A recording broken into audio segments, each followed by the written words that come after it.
Thomas the Tank Engine puffed happily along his branch line with Annie and Clarabelle. The Fat Controller stood on the platform. He looked at his watch. "Well done, Thomas," he said. "You are right on time and really reliable." "Thank you, sir," said Thomas. "Ooh, right on time and really reliable," said the coaches.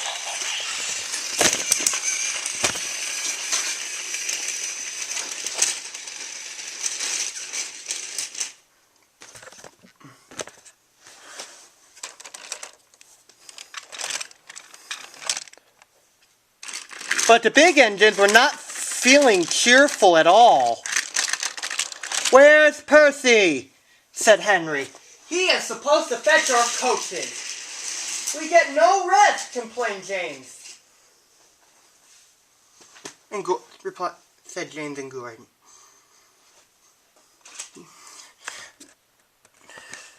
Then James puffed angrily onto the turntable and spoke rudely to Henry. "What's the matter, Henry?" he said. "There's no rain today. Stop worrying and do some work instead." "I'm not afraid of getting wet anymore," said Henry. "You look silly enough to be a clown. You should join the circus." "Oh," said Percy. "Have you ever heard the news?" "What news?" said Gordon. "About the circus." "Percy, what are you talking about?" "The circus has arrived on the island," said Percy. "Sir Topham Hatt needs your help. I've been shunting special cars, and Sir Topham Hatt says he needs your help."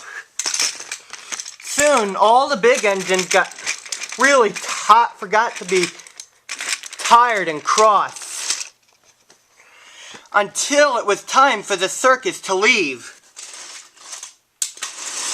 Gordon and Henry were cross all over again when James got to pull the train away.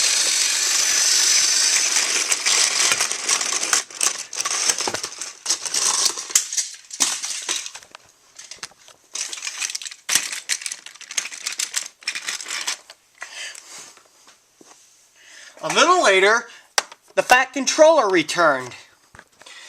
"Come along, Henry," he said. "A tunnel is blocked down the line. You're to take some freight cars and some workmen to investigate."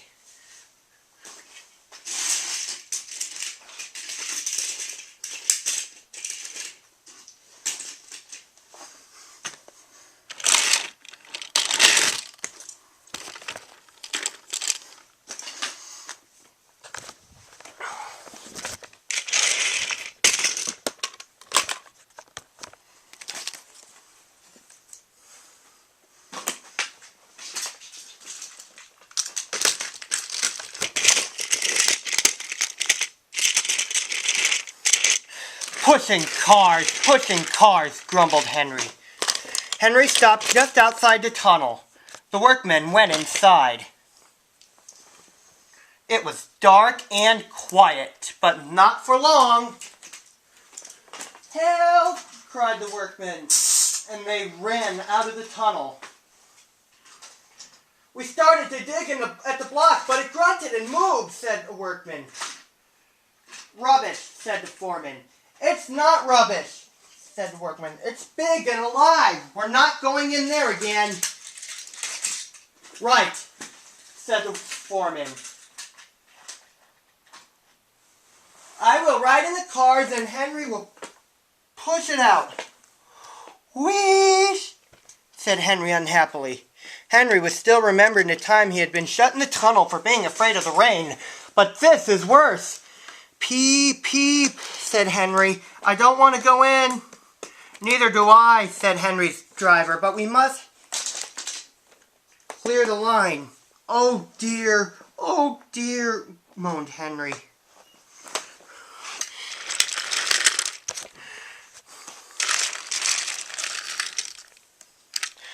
Then there was trouble. The block was indeed alive, and it was very strong, and it began to push the train backwards. Out of the tunnel came Henry, and then the cars, but last of all,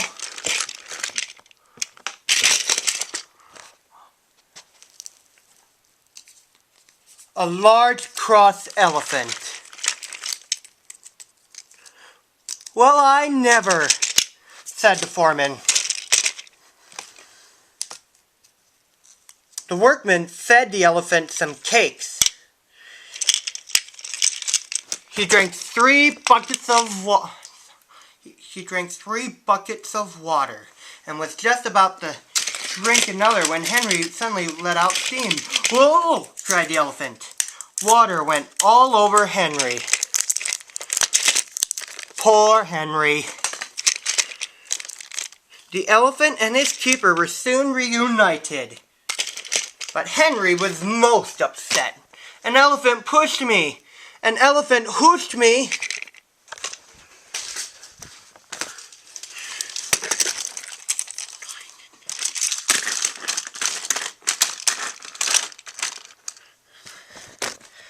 That night at the sheds, Gordon and James now felt sorry for Henry, but they still teased him. First the rain, and then an elephant. What will you ever be afraid of next? Never mind, Henry, said Thomas. You are really brave today, and really reliable, too.